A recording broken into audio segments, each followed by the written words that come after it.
Hey Rebel Rouser, I'm Alan Voivod, and this is Star Wars 7x7, your daily dose of Star Wars joy, and thank you so much for joining me for it. So, Truth and Consequences add the action to the political intrigue in this two-part mid-season finale, and we'll do this in our 7 takeaway breakdown style. The first one I want to start with is one that contrasts to the conspiracy theory arc in Season 6 of the Clone Wars, where the truth never got out, and there were consequences as a result, so it was truth or consequences. This time it's truth and consequences. The truth does get out, and yet the consequences are still the same. Palpatine gets what he wants because he is such an expert at playing both sides of the equation. It's one of those situations where, as a viewer, you just marvel at the absolute audacity and cleverness of Palpatine, and even Rex says, yeah, he was a few steps ahead of us again. But even though they were all the victims of this scheming, the Bad Batch still holds no ill will for Rex getting them involved into things, because they say, yeah, next time you need us, you know where to find us. So that's takeaway number 1. Number 2 has to do with the fact that they kind of gave us a little bit of foreshadowing at the beginning of the episode, with Echo talking about where he fits in and wanting to be with folks. We've already heard his frustration about what they're doing or not doing as a group, whether they're helping people or not. Well, it finally comes to fruition in this episode, but not in the way that we'd been talking about in previous episodes. Instead of the batch being steered as a whole toward doing more good in the galaxy the way Echo wants, Echo's decided to just leave the Bad Batch entirely. That does not leave out the option of the Bad Batch steering in that direction entirely. It just means that it's going to happen piecemeal instead. This is, of course, a sad and surprising turn of events, but it happens for the reasons in our third takeaway, which has to do with the fact that Rex says more and more of our brothers are waking up to what's been done to them. This, of course, is a direct reference to Order 66 and the clones being forced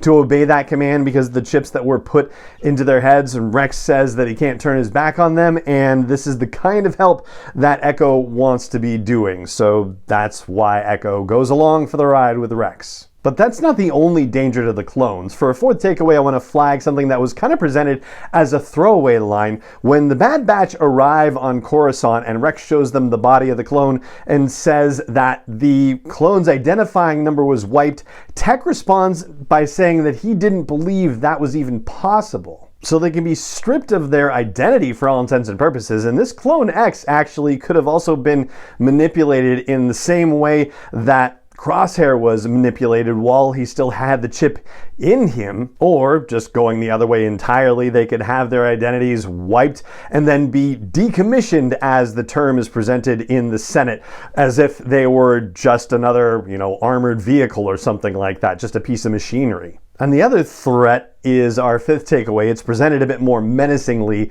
in the episode when Senator Chuchi accuses Admiral Rampart in the open Senate session of diverting funds away from the Kaminoan facilities, and doing so months before the incident on Kamino happened. And she questions where those funds went, and he says they weren't misappropriated, they were just redistributed, but it's military stuff and I can't tell you what that's about. That really does seem to point to Mount Tantus, which we saw at the end of Season 1 of the Bad Batch, and we know there's some kind of different cloning situation happening there. We just don't know what it is, but whatever Rampart was up to, we know that he was trying to eliminate evidence of cloning operations, and he said he was under orders, but obviously didn't get to say who gave him the orders. And Palpatine, of course, will make sure that he never gets to talk about this whatsoever. For a sixth takeaway, I'll point out just something kind of interesting. For the fact that the Bad Batch says, well, it's kind of a tall ask to send us to Coruscant when, we're supposed to be dead.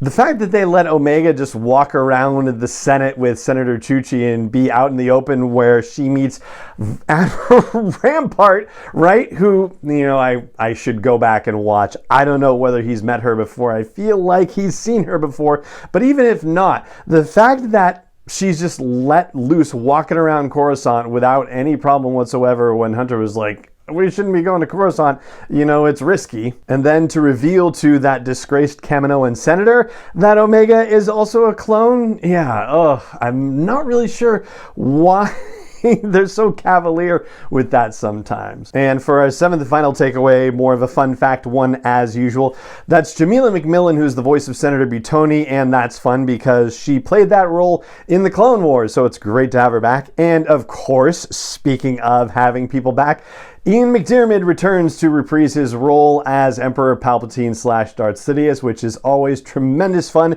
We talked in yesterday's episode about how he was pointedly not present and referred to as being not present in the episode, so kind of foreshadowing his arrival in this episode and having to clean up the mess that Rampart left behind. But now with the season half over, the batch has been reduced from 5 members to 4, and we are in uncharted waters as far as the series goes. So it's about to get even more exciting, I hope.